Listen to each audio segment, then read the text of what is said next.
guys, it's Ashley with WTBLAaaHGaming. I am here with Stephen White, and we are doing a deck profile on Buster Blader, Hermos Edition.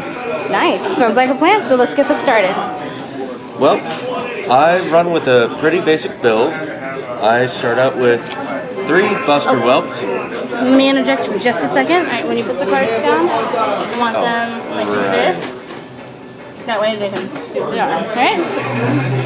And also 3 of the Dragon Buster Destruction Sword. Can you explain Buster what those do?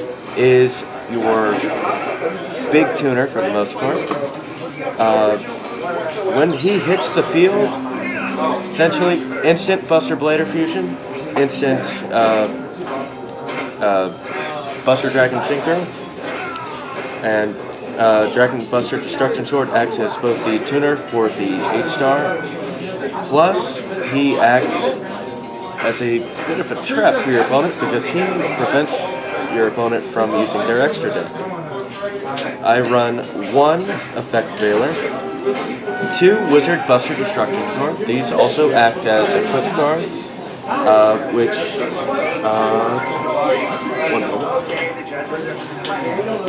prevent your opponent from using their graveyard.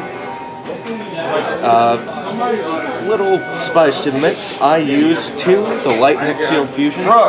When this guy hits the field, it can be used as a contact fusion with any monster on the field, including monsters on your opponent's side of the field, which I will get into in a moment. 1 Dark Hex Sealed Fusion for use with Dark Paladin. 2 Robot Buster Destruction Swords. These act as a bit of pendulum control. It's really nice to use. 1 copy of the new Buster Blader. He's really useful whenever he destroys one of your opponent's monsters. Rather than be sent to the grave, you can have it as an equip card for him. And at nearly any time during your turn, you can remove one of his equipped spell cards to destroy all monsters with the same attribute as that monster. 2 of the original Buster Bladers. He's needed in the fusions. And 1 BLS Envoy of the Beginning. He's good beat stick, can't really beat him.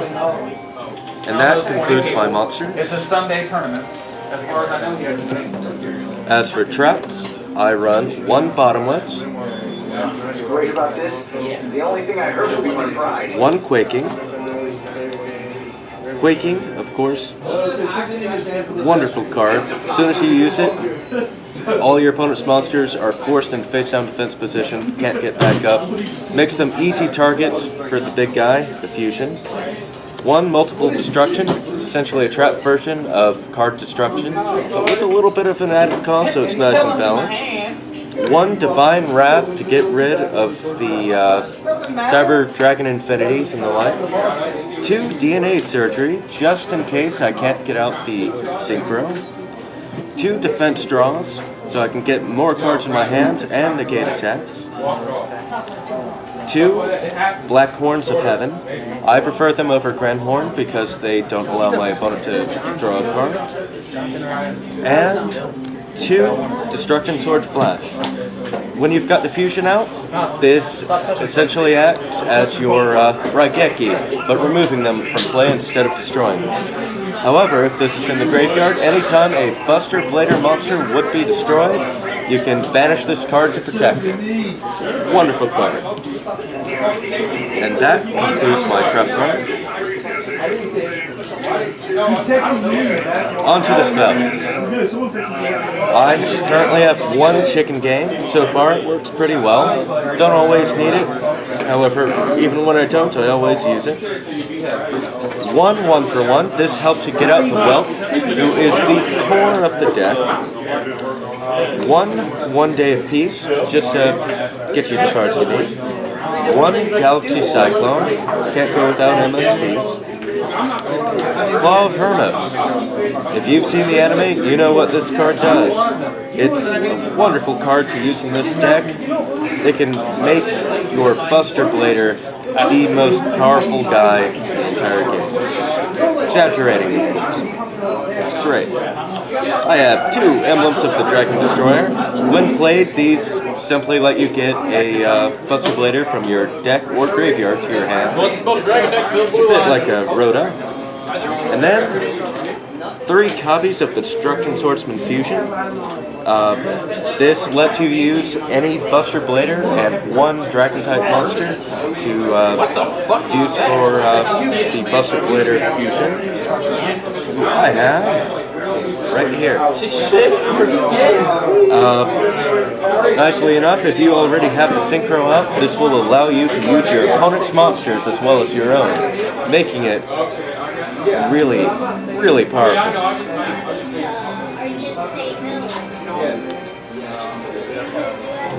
That concludes the spell. As for my extra deck, I wrote 2 of the Buster Blader fusions, just in case one gets put in the grave, or if I feel like going for a bit of overkill and lucky enough to get 2 out. This guy, when he hits the field, all Dragon-type monsters lose their effects, are forced into defense position. He's able to be equipped with any of the whelps, or equipped dragons, rather. He's gaining 1,000 points for every dragon on my opponent's side of the field and in their graveyard, which turns him into a gigantic monster. Get on that bandwagon. I run 1 5-headed dragon. Now, this one's a bit of a throwaway card with the light, or dark Hexial Fusion, rather. If I were to get him out and my opponent had at least 4 monsters out that were turned into dragons, I could easily steal all their monsters and then for 5k. Wonderful little play. I have 1 Dark Paladin, also for use with the Dark Hexial Fusion. When he's on the field, he gains 500 for every Dragon-type monster in either player's field or graveyard. In addition, anytime my opponent would play a spell card, I can discard 1 card, negate, and destroy that spell card, making him a bit of defense. I run 2 of the Buster Dragons. This guy is the ultimate backup for the big guy here. I recommend summoning him in defense position every time. He's got relatively small attack, but that's not what he's needed for. When he's on the field, every monster my opponent controls is treated as a Dragon-type monster. In addition, if I don't have a Buster Blader monster on the field, I get to special summon one from the graveyard, including the big fusion. Then, during my opponent's turn, if I have one of the equipped dragons in my graveyard, I can use a quick action to equip one of them to him.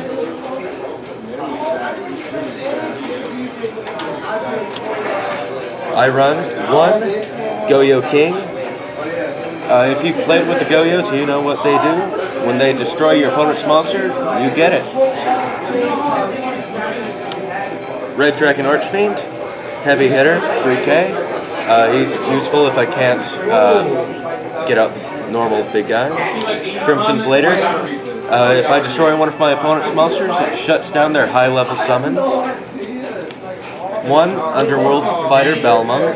I don't use him often, but when I do, he's a bit of fun. Decent attack for a 4-star synchro, and he lets me special summon when he's destroyed. Newly added 1 Red Eyes Flare Metal Dragon. Occasionally I'll be able to get 2 Buster Bladers out and get him to the field. And once he's on there, he's not coming off for the most part. And then 1 of each of the Hermos equipped cards. Red Eyes Black Dragon Sword requires 1 Dragon-type monster to be used with the Claw of Hermos.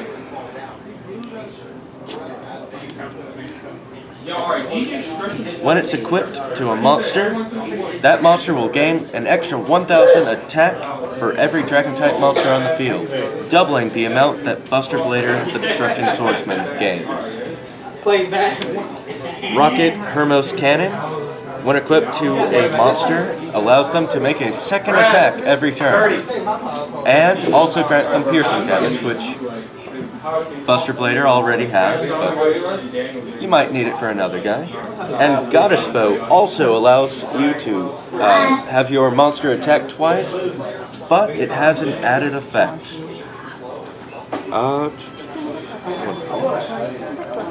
You can negate the first effect your opponent activates every turn, for the most part. These 3 cards can really get everything going for you. And that concludes my deck profile. Thank you for joining me. Alright, like, subscribe, and don't forget to comment for more videos, guys.